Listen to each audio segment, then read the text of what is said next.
ఇది సరదా కోసం చేసిన వీడియో మాత్రమే. ఎవరిని బాధ పెట్టడానికి కానీ కించపరచడానికి కానీ కాదు. మితిమీరిన పబ్జీ వల్ల వచ్చే హాని గురించి చెప్పడమే మా ఈ చిరు ప్రయత్నం.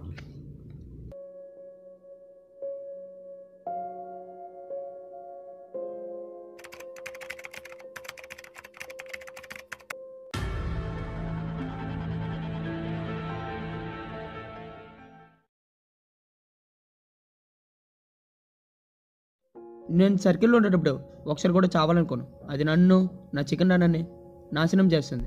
బొంగులాగా ఒక్కసారి కూడా చికెన్ డిన్నర్ కాలేదు.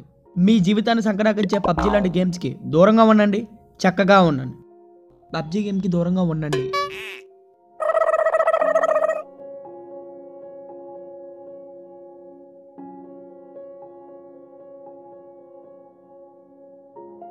మీరు బాగా కాలుస్తున్నప్పుడు చావడం దారుణం. అది మీ తప్పిదం వల్ల కానీ మీ ఫ్రెండ్స్ తప్పిదం వల్ల కానీ అలా జరగవచ్చు. పబ్జీ మిమ్మల్ని సంగనాకిస్తుంది. మీరు పబ్జీ ఆడటం వల్ల మీ పక్కన ఉన్న వాళ్ళకి కూడా జబ్బు అంటుకుంటుంది. క్షేమంగా ఉండండి, పబ్జీకి దూరంగా ఉండండి. Every day 1 lakh Indians are suffering from బుర్రతిరుగుడు, నిద్రలెస్, తంతే తంత, చికెన్ డిన్నర్, మటన్ లంచ్, చంపదీస్ ఫై, ఫసక్, బుల్బుల్ PUBG, causes for PUBG game. నేను దాదాపుగా రోజుకి 100 మంది పబ్జీ ఆడిన వారిని చూస్తూ ఉంటాను. అంటే నెలకు 1,00,000 మంది పైగా. ఇందులో 80% మంది చికెన్ డిన్నర్ తినని వాళ్ళే. ఇది పబ్జీ కదా. నా పేరు పబ్జేష్.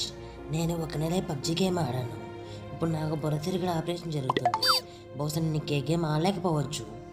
దురదృష్టం కొద్దీ పబ్జీని మేము కాపాడలేకపోయాం. అతని వయసు 18 ఏళ్ళే. పబ్జీ, బజ్జీ, సబ్జీ లాంటి గేమ్స్ మీ ప్రాణాలకు హాని చేస్తాయి.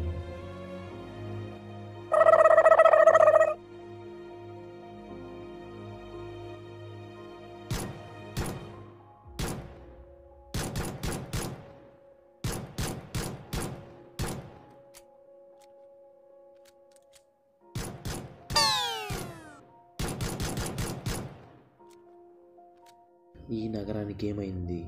ఒకవైపు పబ్జీ, మరోవైపు కూడా పబ్జీనే. ఎవరు కాలు కదపరేంటి? దీన్ని చికెన్ డిన్నర్గా ఎందుకు పరిగణించాలి?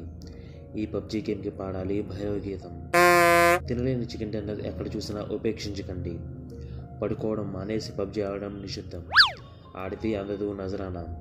పబ్జీని ఆడకండి, ఆడనివ్వకండి. పబ్జీ ఆడుతున్న వారికి తప్పదు భారీ మూల్యం.